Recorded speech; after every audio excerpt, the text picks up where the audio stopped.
முடிஞ்சா நீங்க நோட் பண்ணி வச்சுக்கங்க. ನಿಮ್ಮಿಂದ ಸಾಧ್ಯವಾದರೆ ಈ ವಾಕ್ಯಗಳನ್ನು ಬರೆದಿಟ್ಟುಕೊಳ್ಳಿ. இந்த வசனங்கள் அதிகமா நம்ம படிச்சதும் கேட்டதுமே கிடையாது. ಈ ವಾಕ್ಯಗಳನ್ನು ನಾವು ಜಾಸ್ತಿ ಓದಿ ಕೇಳಿದವರಾಗಿಲ್ಲ. இருள கடந்து வந்தனா சாதாரணமானதல்ல. ಈ ಕತ್ತಲೆಯನ್ನು ದಾಟಿ ಬಂದಿರುವುದಾದರೆ ಸಾಧಾರಣ ವಿಷಯವಲ್ಲ. தேவனுக்காக உபவாசத்தோட ஓடி வந்திருக்கிற உங்களுக்கு நேரே வார்த்தைகள் வெளிப்பட போகிறது. ದೇವರ ಸನ್ನಿಧಿಗೆ ಉಪವಾಸದಿಂದ ಬಂದಿರುವಂತ ನಿಮಗೆ ವಾರ್ತೆಗಳು ದೇವರು ತೋರಿಸಲಿದ್ದಾರೆ. வல்லமை விடுவிக்கிற வார்த்தைகள் வெளிப்பட போகிறது. ಬಲದಿಂದ ನಿಮ್ಮನ್ನು ಬಿಡಿಸುವಂತ ವಾಕ್ಯಗಳು ಪ್ರಕಟಣೆಯಾಗಲಿದೆ. நான் தாழ்மையோட கேட்கிறேன். ನಾನು ಒಂದು ತಗ್ಗಿವಿಕೆಯಿಂದ ಕೇಳುತ್ತಾ ಇದ್ದೇನೆ. வேதத்தை கொண்டு வந்திருக்கும் எல்லாரும் ಸತ್ಯ ವೇದವನ್ನು ತಕೊಂಡು ಬಂದಿರುವಂತ ಎಲ್ಲರೂ யோபு 3வது அதிகாரம் திருப்பிக் கொள்ளலாம்.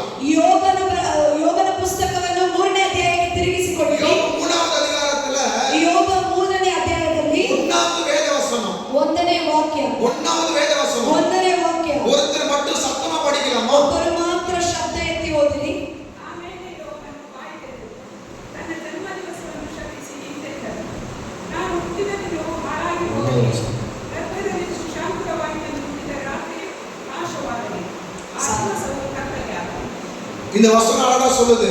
ಈ ವಾಕ್ಯವು ಸುಂದರವಾಗಿ ಹೇಳ್ತಾ ಉಂಟು. நாம் பிறந்த நாள், ನಾನು ನನ್ನ ಜನ್ಮದಿನವು, நான் பிறந்த நாள், ನಾನು ಹುಟ್ಟಿದ ದಿವಸ. யோபு வாயை திறந்து ಯೋಬನ ಬಾಯನ್ನು ತೆರೆದು அவன் பிறந்த நாளை சபிக்கிறான். ಆತನು ಜನ್ಮಿಸಿದ ದಿನವನ್ನು ಶಪಿಸ್ತಾ ಇದ್ದಾನೆ. யோபு சபிச்சு நம்ம கேள்விப்பட்டிருக்கிறோமா? ಯೋಬನು ಶಪಿಸಿ ನಾವು ಕೇಳಿದ್ದೇವಾ? யோபு சபிச்சு நம்ம வார்த்தை படிச்சிருக்கிறோமா? ಯೋಬನು ಶಪಿಸಿ ಎಂಬುದಾಗಿರುವಂತ ವಾಕ್ಯವನ್ನು ಓದಿದ್ದೇವಾ? நீங்க நானும் யோபு குறித்து சொன்னது எல்லாமே உண்மை. ನೀವು ನಾವು ಯೋಬನ ಬಗ್ಗೆ ಹೇಳಿರುವಂತ ಎಲ್ಲಾ ವಿಷಯಗಳು ಸತ್ಯ. ஆனா யோபு குறித்து சொல்லப்படாத வார்த்தைகள் இருக்கு வேதத்துல.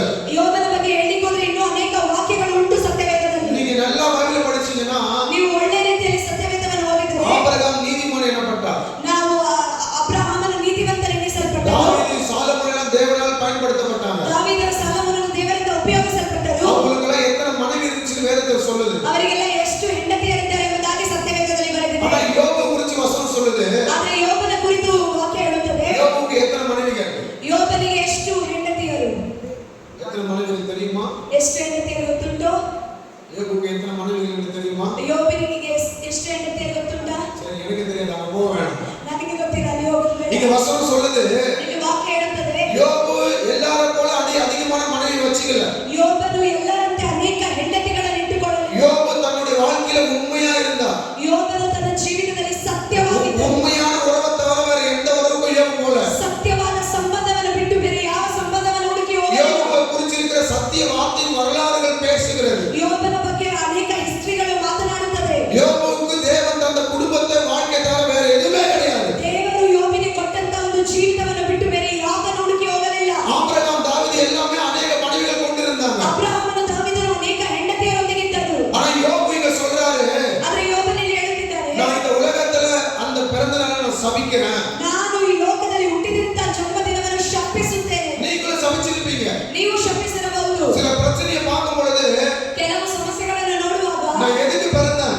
ನಾನು ಯಾಕೆ ಹುಟ್ಟಿದೆ? சில நேரத்துல பிள்ளைகள் துரோகம் பாவம் செய்யும் பொழுது ಕೆಲವೊಂದು ಸಮಯದಲ್ಲಿ ಮಕ್ಕಳು ದ್ರೋಹ ಪಾಪ ಮಾಡುವಾಗ நமக்குள்ள ஒரு எண்ணம் வரும். ನಮಗೊಳಗೆ ಒಂದು ಯೋಚನೆ ಬರ್ತದೆ. இந்த பிள்ளையை நான் எதுக்காக பெற்றேன்? ಈ ಮಗುವನ್ನು ನಾನು ಯಾಕೆ ಹೆತ್ತೆ? எதுக்காக இந்த பிள்ளையை நான் பெற்றேன்? ಯಾಕೆ ಈ ಮಗುವನ್ನು ನಾನು ಹೆತ್ತೆ? நான் பலமுறை வாழ்க்கையில பிரச்சனையை பார்க்கும்போது அழுதுருக்கிறேன். ನಾನು ಅನೇಕ ಬಾರಿ ನನ್ನ ಜೀವಿತದಲ್ಲಿ ಸಮಸ್ಯೆಯನ್ನು ನೋಡುವಾಗ ನಾನು ಹತ್ತಿದ್ದೇನೆ. இந்த உலகத்துல பிறக்காம இருந்திருக்கலாமே. ಈ ಲೋಕದಲ್ಲಿ ಹುಟ್ಟದೇ ಇದ್ದಿರಬಹುದು. இயேசுவை ஏற்றுக்கொள்ளாத போது, இயேசுவை ஏற்றுக்கொண்டதுக்கு அப்புறம், ಆದರೆ ದೇವರನ್ನು ನಾನು ಸ್ವೀಕರಿಸಿದ ನಂತರ, இயேசுவை